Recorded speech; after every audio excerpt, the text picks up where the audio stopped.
সাকিব ভাইয়া চাইলে বাংলাদেশের হিরোইনদের নিয়ে কাজ করতে পারে, এটা যদি উনি চায়।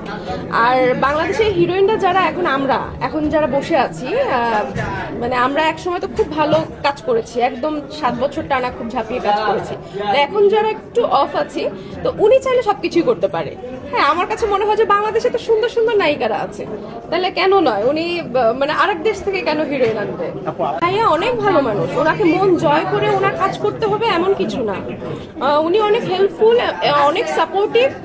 ওনার সাথে কাজ করতে গেলে আসলে অনেক কিছু শেখা যায়, উনি অনেক কিছু সাপোর্টও দেয়। তো ওনার মন জয় করে কাজ করতে হবে এরকম কিছু না। উনি নতুন আর্টিস্টদেরও যেমন খুব কাছে টেনে নেয়, খুব সুন্দর করে বুঝিয়ে দেয় নতুন না পারলে। আমি যখন ওনার সাথে কাজ করেছি আমি কিন্তু ওনার কাছে একদম নতুন ছিলাম, তো খুব ভালো ওনার সাথে এক্সপিরিয়েন্স আমার অল ওভার খুবই ভালো এক্সপিরিয়েন্স। ওনার সাথে কাজ করার অভিজ্ঞতাটাও খুব ভালো। আমার প্রথম সিনেমা ছিল ফাদ ভাইয়ের সাথে, সেটা সম্পূর্ণ দেশের বাহিরেই শুট হয়েছে।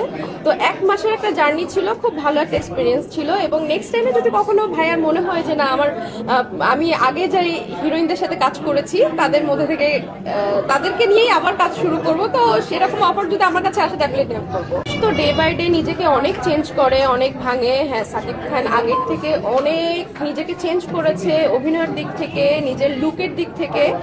তো এখন আগের থেকে বেশি সুন্দর লাগে, বেশি ভালো লাগে। তার অ্যাক্টিং এর লেভেলটা আরো অনেক হাই হয়েছে, তো খুব ভালো লাগে আমার। এটা আমি আসলে জানি না, এটা হয়তো বা পরিচালকের ডিমান্ড থাকতে পারে বা প্রযোজকের ডিমান্ড থাকতে পারে যে বাংলাদেশের নায়িকা না হয়ে আমি পার্শ্ব দেশ থেকে কোনো হিরোইন নিয়ে আসি। তো এটা ওনাদের ডিমান্ড। আমি